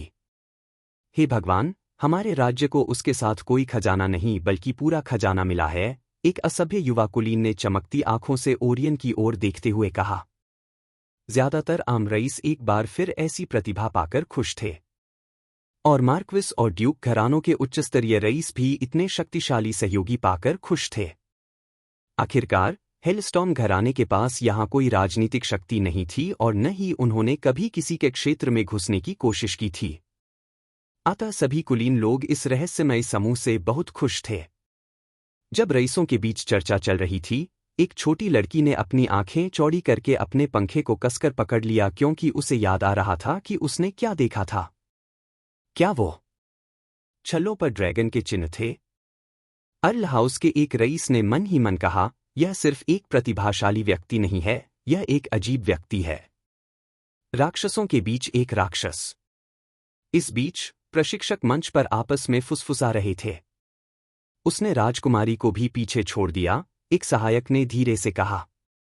एक बुजुर्ग शिक्षक ने चटखारे लेते हुए कहा, सिर्फ राजकुमारी ही नहीं, उसने हमारी अकादमी में दाखिला लेने वाले सभी लोगों को पीछे छोड़ दिया है। परीक्षक ने शिक्षक की ओर देखा और पूछा, क्या हमें डीन को सूचित करना चाहिए? बूढ़े शिक्षक ने हाथ हिलाया मानो मक्खी मार रहे हों। वह शुरू से ही देख रही है। यहां तक कि कुछ पुराने प्रशिक्षक, जिन्होंने पूरे परीक्षण के दौरान अपना शांत भाव बनाए रखा था, भी स्पष्ट रूप से विचलित नजर आए। उनमें से एक ने धीरे से कहा, वह परिवर्तन लाएगा, इतना बड़ा परिवर्तन कि राज्य का स्वरूप बदल जाएगा। पहले बोलने वाले बुजुर्ग शिक्षक ने सिर हिलाया। हाँ, लेकिन यह हमारे शिक्षक शिक्षिकाओं पर निर्भर करता है कि वह बदलाव सकारात्मक होगा या नकारात्मक। बाकी लोग भी उससे सहमत थे। आखिरकार, अपने छात्रों का भविष्य गढ़ना एक शिक्षक का कर्तव्य है। भीड़ में पीछे की ओर कुछ ईर्ष्यालु युवकों ने अपनी मुट्ठियां कस लीं। हम देखते हैं, असली लड़ाई में यह अहंकार कितनी देर तक टिकता है। छी! वो तो बस एक बिगड़ैल बच्चा है, अपार संभावनाओं वाला। आखिर में उसे भी एहसास हुआ कि उसकी बातें कितनी बेतुकी थीं। उसने हल्की सांस छोड़ी और अंदर ही अंदर हार मान ली। हालांकि सभी मूर्ख नहीं थे। कुछ शांत लोग भी थे जिन्होंने ओरायन की चाल देखी। वह सचमुच कुछ और ही है। इतनी क्षमता के साथ साम्राज्य भी उसमें रुचि ले सकते हैं। हो सकता है यह केवल समय की बात है जब तक वे उसे वहां आमंत्रित नहीं करते। दूसरी ओर आर्या ने खुद को शांत करने के लिए गहरी सांस ली। उसे आज ओरियन से ऐसी शक्ति का प्रदर्शन देखने की उम्मीद नहीं थी। फिर भी उसने बिना किसी हिचकिचाहट के सीधे ओरियन की ओर चल पड़ी। उस लेखक का नोट पढ़िए। एमिलिया ने उत्सुकता से आर्या की पीठ की ओर देखा और फिर तेजी से उसके पीछे चल पड़ी। जैसे ही वे दोनों उसकी ओर बढ़े, भीड़ अलग हो गई। परीक्षक तुरंत शांत हुए और अगले उम्मीदवारों को बुलाने लगे। आखिरकार, अगर वे दूसरों को अपनी घबराहट दिखा दें तो यह शर्मनाक होगा। ओरियन को लगा कि कोई आ रहा है और उसने धीरे से अपना सिर घुमाया। उसके शांत भाव को देखकर वह धीरे से मुस्कुराया। ओह! आखिरकार आ ही गया। आर्या उसके सामने आकर रुक गई। सभी छात्र बातचीत बंद करके सांसें रोककर सोचने लगे कि वह उससे क्या कहेगी। भाई ओरियन, क्या आप एक पल के लिए मेरे साथ चलेंगे? उसने सुंदर स्वर में कहा। भीड़ चुपचाप एक दूसरे को देख रही थी। खैर, मुझे लगता है कि यह कोई आश्चर्य की बात नहीं है। हेलस्टॉर्म हाउस और रॉयल हाउस महामहिम की पीढ़ी से ही काफी करीब रहे हैं। लेकिन मुझे उम्मीद नहीं थी कि राजकुमारी उससे इतनी सीधे तौर पर बात करेगी। यह हमारी राजकुमारी है। अगर वह कोई साधारण लड़की होती तो क्या वह योग्य होती? भीड़ आपस में राजकुमारी के बारे में धीरे धीरे चर्चा करती रही। क्या वह आपको अपने साथ ले जा रही है, मास्टर? ओरियन ने मन ही मन अपना सिर हिलाया और शांति से आर्या की ओर देखा। तो चलो कहीं और शांत जगह चलते हैं। और उसके बारे में एमिलिया की ओर इशारा करते हुए उसकी आवाज धीमी पड़ गई। उसने भौहें उठाईं और उसे सावधानी से देखा। वह ओरायन के स्वभाव के बारे में कुछ नहीं जानती थी, बस इतना जानती थी कि उसे अपनी राजकुमारी की हर हाल में रक्षा करनी है। आर्या ने सिर हिलाया। वह मेरे साथ आएगी, उसने कहा और पलटकर कोलोसियम के बाहर की ओर चल पड़ी। ओरियन ने आर्या के पीछे जाने से पहले एक क्षण के लिए एमिलिया की ओर देखा। अब मुझे परेशान मत करो। लगता है अगला भाग काफी मजेदार होगा, उसने मन ही मन लूमी से कहा। एमिलिया ने अपना सिर हिलाया और उन दोनों के पीछे चली गई। आसपास के छात्रों ने उनकी कमजोर होती पीठ की ओर देखा और फिर पीछे मुड़कर चल रही परीक्षा को देखने लगे। हालांकि ओरायन की पीठ पर भी कुछ ईर्ष्या भरी निगाहें टिकी हुई थीं, क्योंकि उसका शाही परिवार के एक सदस्य के साथ इतना घनिष्ठ संबंध था। लेकिन वे अभी कुछ नहीं कर सकते थे, क्योंकि यह अकादमी का पहला दिन था। तीनों जल्द ही कोलोसियम से निकलकर एक खाली पार्क में पहुंच गए। आर्या ने बाएं-दाएं देखा ताकि पता चल सके कि कोई वहां मौजूद तो नहीं है। वह मुड़ी और चेहरे पर एक चमकदार मुस्कान के साथ ओरियन की ओर देखा। भाई ओरियन, मुझे उम्मीद नहीं थी कि मैं आज तुमसे यहां मिलूंगी। वह एक कदम उसके करीब गई और उत्साहित आंखों से बोली। ओरियन उसके उत्साहित चेहरे को देखकर हंसा। अब राजकुमारी नहीं रही? मेरा मजाक उड़ाना बंद करो, उसने मुंह बनाया और अपना सिर एक तरफ घुमा लिया। मुझे राजा की बेटी और राजगद्दी की इकलौती वारिस होने का दिखावा बनाए रखना है। मैं दूसरों के सामने लापरवाही से पेश नहीं आ सकती। ओरियन उसे हमेशा की तरह व्यवहार करते देख धीरे से मुस्कुराया। उसे डर था कि कहीं यहाँ माता पिता को नियंत्रित करने की कोई बकवास साजिश न हो, लेकिन उसका डर निराधार था। हाँ, मैं समझ गया। तो क्या तुम्हें सच में मेरे यहाँ आने के बारे में पता नहीं था? उसने सिर पीछे घुमाकर सिर हिलाया। हाँ, माँ बाप ने तो मुझे कुछ बताया ही नहीं, बस अकादमी में भर्ती होने को कहा। उसकी बातें सुनकर वह धीरे से हंसा। दादाजी और दादी जी ने भी मुझे नहीं बताया था कि तुम यहाँ आओगे। लगता है वे सब हमें कोई सरप्राइज देना चाहते थे। आर्या बार बार सिर हिला रही थी। तुम्हें पता नहीं मैं कितनी राहत महसूस कर रही हूं कि आखिरकार अकादमी में मेरा एक और दोस्त मिल गया। मैं उन बदबूदार रईसों के साथ नहीं रहना चाहती, वे सब लालची हैं। ड्रैगन से भी ज्यादा लालची, ओरियन ने मन ही मन सोचा। अच्छा, अगर कुछ भी हो तो तुम इस समय अकादमी में सबसे बड़े रईस हो। मैं कोई कुलीन नहीं हूं, उसने अपनी छाती फुलाते हुए गर्व से कहा। मैं राज परिवार से हूं। हा, ओरियन खिलखिलाकर हंस पड़ा। हाँ, ठीक है, राजसी। तो मिस प्रिंसेस, आपको सबके साथ कैसा व्यवहार पसंद आया? आर्या का चेहरा तुरंत उदास हो गया। हाँ, मुझ पर बहुत ज्यादा दबाव है। मैं जहां भी जाती हूं, लोग मुझे किसी दैवीय चमत्कार की उम्मीद से देखते हैं। ओरियन ने समझ में सिर हिलाया।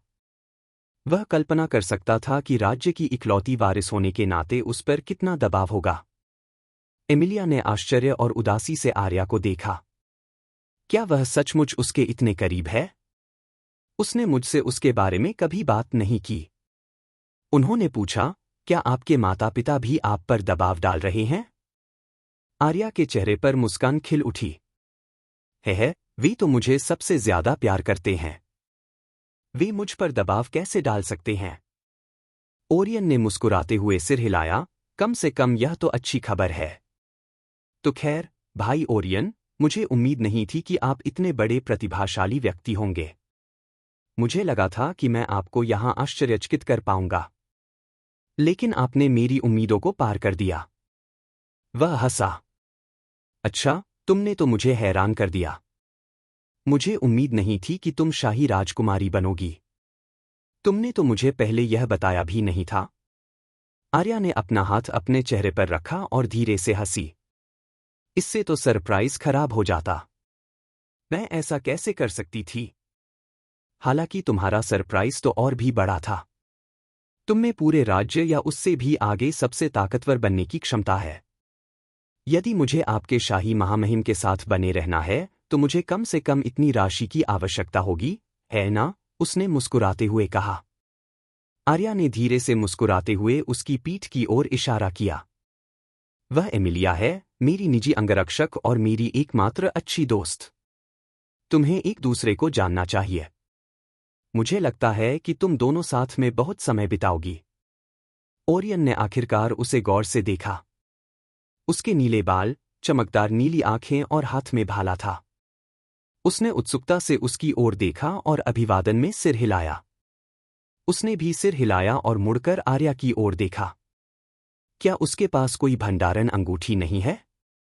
वह भाला अपने पास क्यों रखती है? उसने उत्सुकता से पूछा। उसका प्रश्न सुनकर एमिलिया की भौहें तन गईं, लेकिन उसने कुछ नहीं कहा, जबकि आर्या खिलखिलाकर हंसने लगी। है, ऐसा कुछ नहीं है, उसने हंसना बंद किया और धीरे से बताया। उसके पास अपनी एक स्टोरेज रिंग है, लेकिन उसे अपना भाला इतना पसंद है कि वह उसे हर समय अपने पास रखती है। भाला चलाने की कला में वह बहुत माहिर है। ओरियन ने सिर हिलाया, तो वह उन कट्टरपंथियों में से एक है जिन्हें अपने हथियारों से प्यार है।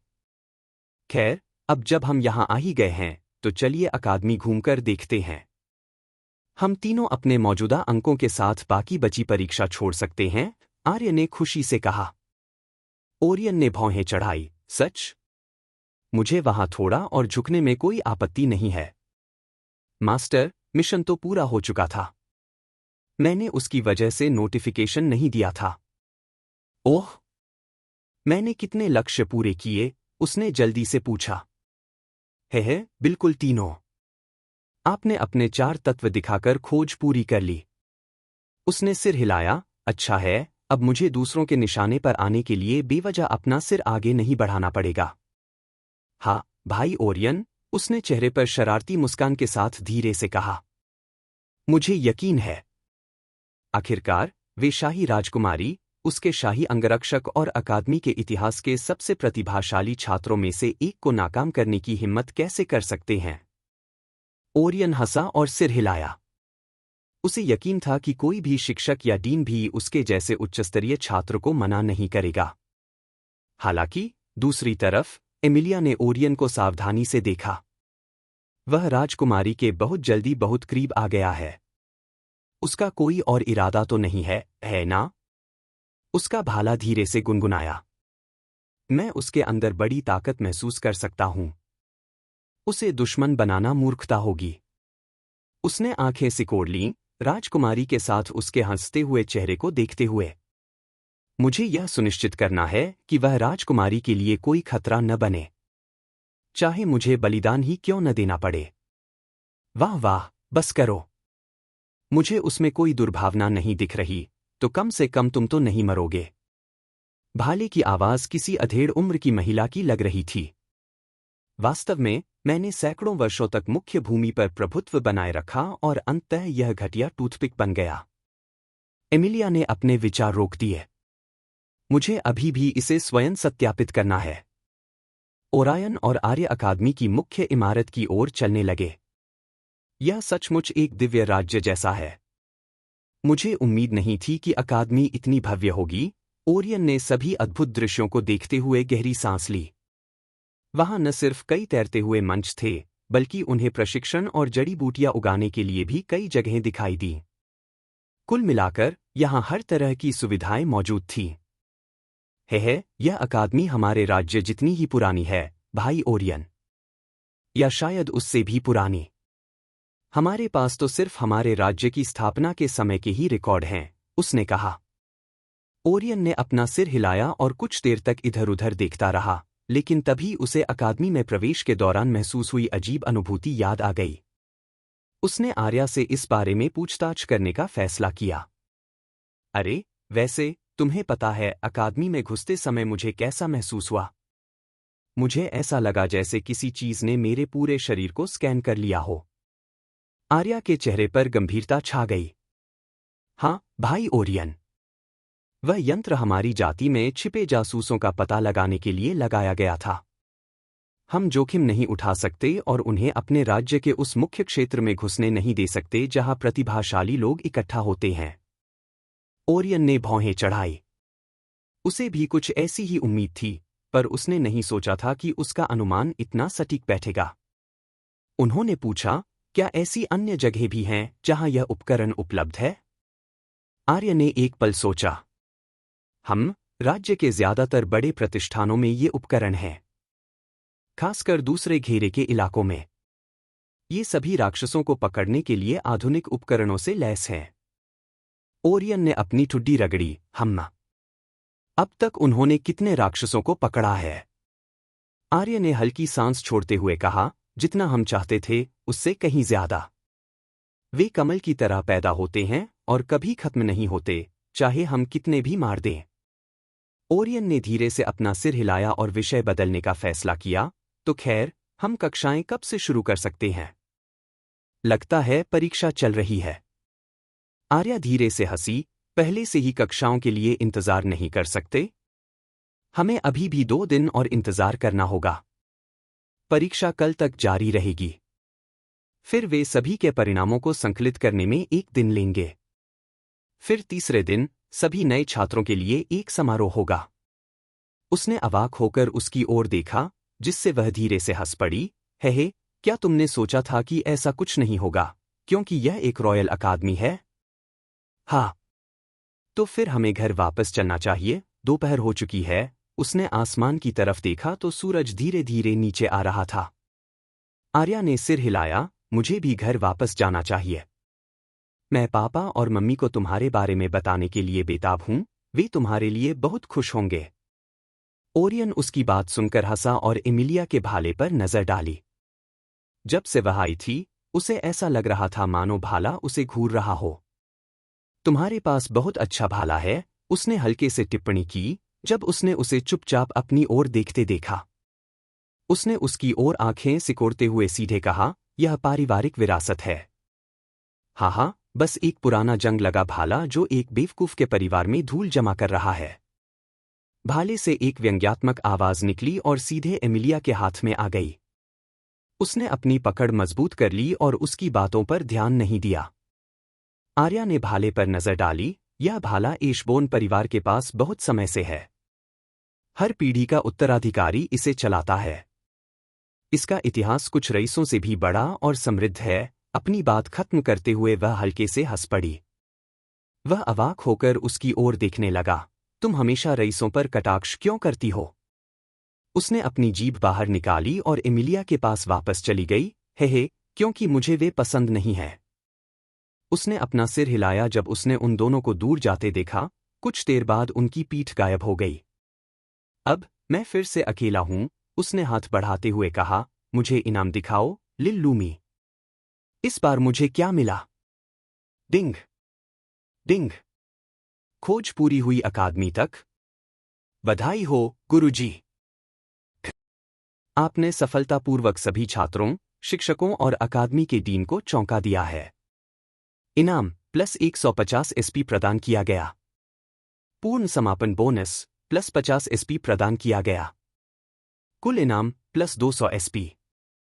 बोनस शीर्षक अनलॉक, एलिमेंटल फ्रीक। प्रभाव कोई नहीं, अकादमी के छात्रों द्वारा दिया गया। आप वहां बहुत ही शानदार थे, मास्टर। एलिमेंटल फ्रीक, है ना? छात्रों द्वारा दिए गए शीर्षक को देखकर उसके चेहरे पर एक मनोरंजक मुस्कान आ गई। दुर्भाग्य से इसका कोई असर नहीं हुआ, लेकिन फिर भी इसे पाकर अच्छा लग रहा है। वह हंसा और बाहर निकलने की ओर चलने लगा। है, कोई भी छात्र आपको कम आंकने की हिम्मत नहीं करेगा, गुरुजी। जब आप और मजबूत हो जाएंगे, तो सब आपके आगे झुक जाएंगे। वह अवाक होकर स्क्रीन को घूरता रहा, यह सोचते हुए कि वह उसकी सहयोगी है या दुश्मन। तुम तो बस मेरी पीठ पर निशाना बनाना चाहती हो, है ना? नू, क्या मैं अपने मास्टर के लिए उत्साहित भी नहीं हो सकता? उसकी प्यारी प्रतिक्रिया देखकर वह मन ही मन मुस्कुराया, लेकिन फिर भी उसने कहा, मुझसे झूठ मत बोलो, मैं जानता हूं कि तुम बस दुनिया को जलते हुए देखना चाहती हो। अकादमी के मैदान में टहलते हुए दोनों आपस में झगड़ते रहे। उसने वापस जाने से पहले थोड़ा सा जगह देखने का फैसला किया, क्योंकि घर पर उसके लिए कोई जरूरी काम नहीं था और उसे कुछ काम निपटाने के लिए घर थोड़ी देर से पहुंचना था। बहुत से छात्रों ने उसे पहचान लिया और उसकी बेतुकी प्रतिभा और राजकुमारी के साथ उसके घनिष्ठ संबंधों के बारे में फुसफुसाते हुए उस पर उंगलियां उठाईं। उसने किसी बात की परवाह नहीं की और बस टहलता रहा। थंडरहॉल रॉयल अकादमी के सबसे ऊंचे स्थान पर बादलों के बीच छिपा हुआ एक निवास स्थान था। स्काई पैवेलियन, जैसा कि इसे कहा जाता था, एक ऐसी जगह थी जिसे बहुत कम लोगों ने देखा था और भी कम लोगों ने अंदर कदम रखा था। बादलों और प्राचीन संरचनाओं की एक पतली चादर ओढ़े, यह अकादमी के ऊपर एक मूक रक्षक की तरह मंडरा रहा था। टेलीपोर्टेशन सिगिल्स के माध्यम से केवल कुछ चुनिंदा लोगों या उड़ने में सक्षम लोगों के लिए ही सुलभ, यह अकादमी के डीन का निजी अभयारण्य था। मंडप की बाहरी संरचना तूफान से गढ़ी गई ऑब्सीडियन से तराशी हुई प्रतीत हो रही थी, जिसमें चांदी की नसें जड़ी हुई थीं, जो बिजली के सार से हल्की सी स्पंदित हो रही थीं। पहली नज़र में यह एक साधारण आकाशीय हवेली जैसा लग रहा था, सुंदर लेकिन सादा। लेकिन जिनके पास पर्याप्त समझ थी, वे इसके हर इंच में उकेरे गए अनगिनत जालों और जालों के भारी भार को महसूस कर सकते थे। किनारों के आसपास अंतरिक्ष भी हल्के से कांप रहा था। यह कोई साधारण इमारत नहीं थी, बल्कि किसी भूले बिसरे युग की विरासत थी। अंदर आकाश मंडप बिल्कुल भी आलीशान नहीं था। यह शांत था, लगभग किसी साधु के निवास जैसा।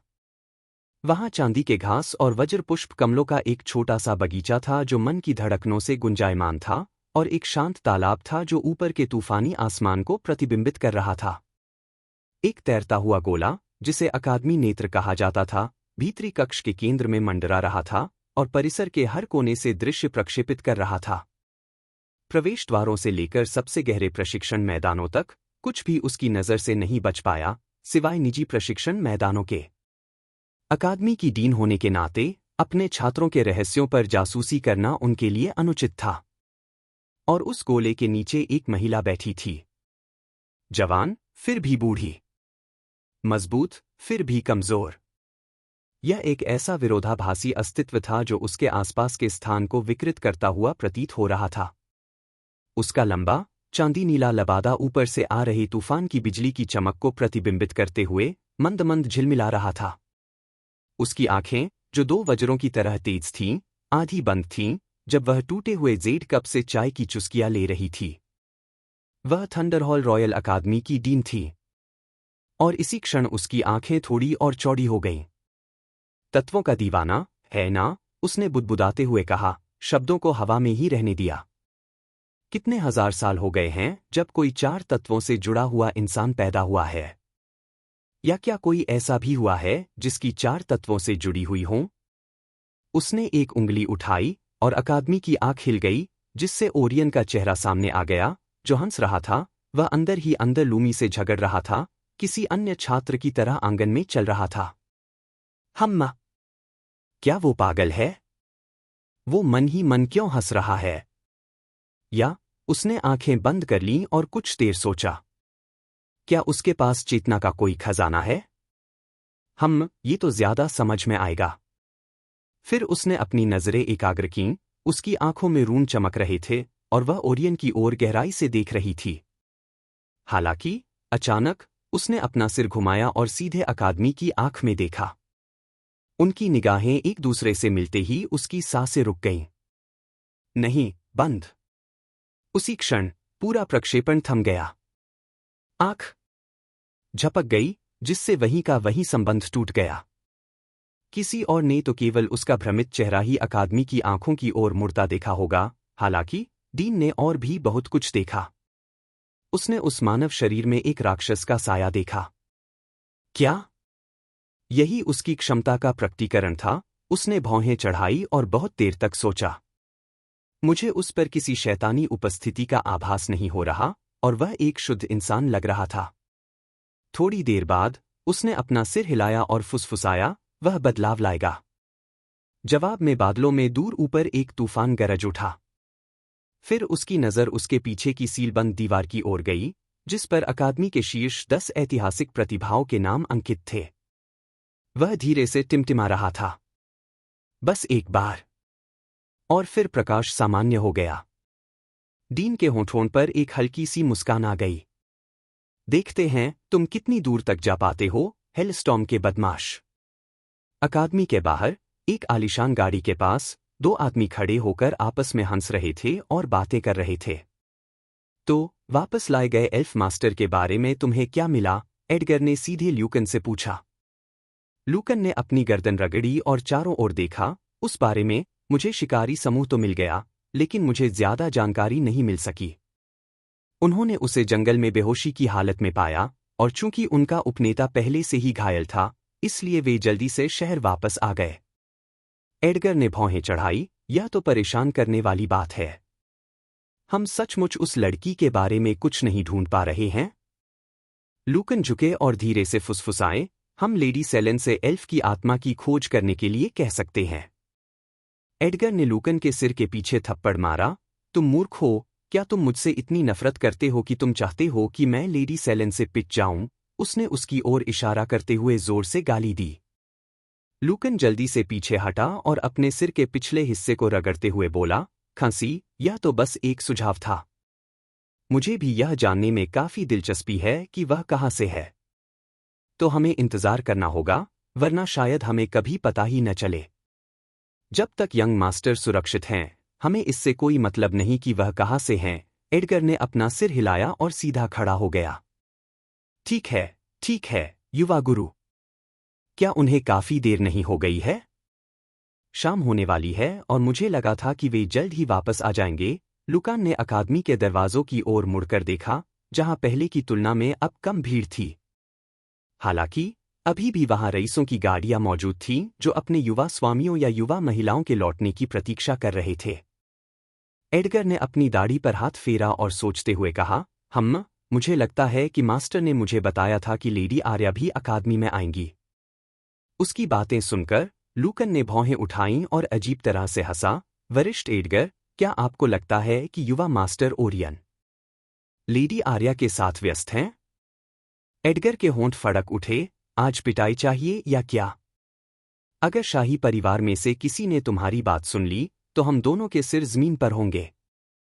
लुकान गर्व से हंसा और अपना सिर हिलाया। अरे, इतना नाटकीय मत बनो। हम दोनों जानते हैं कि मास्टर एडगर ऐसा नहीं होने देंगे। वे दोनों तब तक आपस में झगड़ते रहे जब तक उन्होंने ओरियन को अकादमी से बाहर जाते नहीं देखा। वे सीधे खड़े हो गए और उसका स्वागत किया। युवा गुरु, मुझे आशा है कि आपकी परीक्षा अच्छी रही होगी। एडगर ने झुककर उनका स्वागत किया। लुकान जल्दी से उसके पीछे गया। हमारे यंग मास्टर के साथ कुछ भी गलत कैसे हो सकता है? मुझे यकीन है कि यंग मास्टर ने उन बिगड़े हुए रईसों को दिखाया होगा कि असली प्रतिभा कैसी होती है। एडगर के होंठ फड़क उठे। दुनिया की तमाम चीजों में से अगर लुकान किसी चीज में उससे बेहतर था तो वो थी चाटुकारिता। और वो खुद से भी कहीं बेहतर था। क्या मुझे उससे कुछ सीखना चाहिए? शायद यह भविष्य के लिए मददगार हो, उसने मन ही मन सोचा। हाँ, सब ठीक रहा। चलो वापस चलते हैं, मैं देर नहीं करना चाहता। ओरियन ने सिर हिलाया और गाड़ी में चढ़ गया। दोनों ने एक दूसरे की ओर देखा और लुकान ने धीरे से फुसफुसाते हुए कहा, लगता है वह बहुत जल्दी में है। एडगर ने अपना सिर हिलाया और मुड़कर बोला, तो फिर जल्दी से घर चलें। शायद वह मास्टर और लेडी के साथ अपने नतीजे साझा करने के लिए उत्साहित है। जैसे ही ल्यूकन ने कंधे उचकाए और गाड़ी पर कूद पड़ा, वह गाड़ी में चढ़ गया। उसने गाड़ी को आगे बढ़ाया और वह दूसरे घेरे की साफ सुथरी गलियों से होते हुए हवेली की ओर वापस जाने लगी। आगे खड़े लोग गाड़ी के बाहर लगे हाउस हेलस्टॉर्म के प्रतीक चिन्ह को देखकर अलग हो गए। अंदर एडगर ओरियन के सामने बैठा था। उसके चेहरे पर कुछ गड़बड़ लग रही थी। क्या कुछ गड़बड़ है, यंग मास्टर? अकादमी छोड़ने के बाद से आप काफी खोए हुए लग रहे हैं। ओरियन ने सिर हिलाने से पहले अपने शब्दों पर विचार किया। जब मैं अकादमी का भ्रमण कर रहा था, मुझे लगा कोई मेरी ओर देख रहा है, मानो मेरे अस्तित्व को जानने की कोशिश कर रहा हो। वह कौन या क्या था? एडगर ने राहत की सांस ली। हाँ, तो बात यही थी। आपने मुझे एक पल के लिए चिंता में डाल दिया था, यंग मास्टर। उसने हल्के से सिर हिलाया और आगे कहा, जो आपने महसूस किया वह शायद दीन की नज़र थी। वह बादलों के ऊपर अपने निवास से पूरी अकादमी पर नज़र रखती हैं। जब से मास्टर एल्ड्रिक ने उन्हें आपकी उपस्थिति की सूचना दी थी, तब से वह आप पर नज़र रख रही होंगी। ओरियन ने भौहें उठाईं। वह कितनी मजबूत है? एडगर ने अपना सिर हिलाया। मुझे ठीक से नहीं पता कि वह कितनी ताकतवर है, लेकिन मैंने एक बार मास्टर से सुना था कि वह राज्य के ड्यूक हाउसों के बराबर, यदि अधिक मजबूत नहीं है, तो उनसे भी अधिक मजबूत है। लूमी, क्या उसे मेरे बारे में कुछ पता चल गया होगा? जैसे मेरे वंश या तंत्र या मेरे किसी खजाने के बारे में? उसने मन ही मन पूछा। गुरु, उसकी तो बात ही छोड़िए। इस पूरे राज्य में कोई भी आपके बारे में कुछ नहीं जान सकता। आपके बारे में लगभग सब कुछ विरासत की परतों में छिपा है। अगर वह कुछ भी पता लगा ले तो आश्चर्य होगा। उसने सिर हिलाया, तो फिर अच्छी बात है। हाँ। मैं बेकार ही परेशान था। आखिरकार उसने गहरी सांस ली और खिड़की से बाहर देखा।